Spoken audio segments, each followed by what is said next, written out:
నమస్కారము అందరికీ. ఈరోజు మనము యోగా అభ్యాసంలో అంటే మానవ ప్రకృతి సిద్ధాంతం ఏంటంటే మనసు తేజస్సు కావాలంటే యోగా ధ్యానం అనేది మనము పాటించాలి. యోగా ధ్యానంలో ఏంటంటే అద్భుతమైన శక్తులు అనేది వస్తుంది.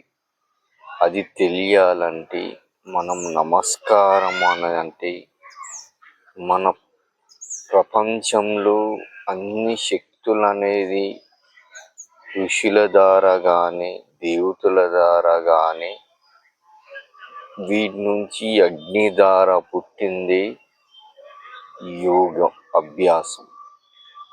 మనం మెడిటేషన్లో పోవాలంటే అద్భుతమైన శక్తులు రావాలంటే మనము ధ్యానం అనేది ఏంటంటే మన సంకల్పాన్ని మనము చేస్తే ఏంటంటే యోగాభ్యాసం అనేది చాలా సముద్రం అలల్లాగా ఉంటుంది. కావున ప్రతి ఒక్కరూ యోగాలో ఏంటంటే ప్రాముఖ్యత మెడిటేషన్ చాలా ఇంపార్టెంట్. కావున ప్రతి ఒక్కరు డైలీ ఒక 10 నిమిషాలు యోగా అభ్యాసం చేస్తే ఆటోమేటిక్గా జ్ఞాపక శక్తి పెరిగి మనలో నుంచి వేడిత్వాన్ని తీసేసి మంచి ప్రకృతి సిద్ధమైన వాతావరణాన్ని మన మైండ్లో ఉంచుకుంటే డిప్రెషన్కు గురిగారు. అందుకనే ప్రతి ఒక్కరు యోగా ధ్యానం చేయాలని మనస్ఫూర్తిగా కోరుకున్నాం. మరిన్ని వీడియోలు చూడాలని అంటే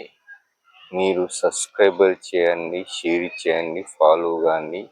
my name is Bhaskar, yoga master, public garden. Thank you.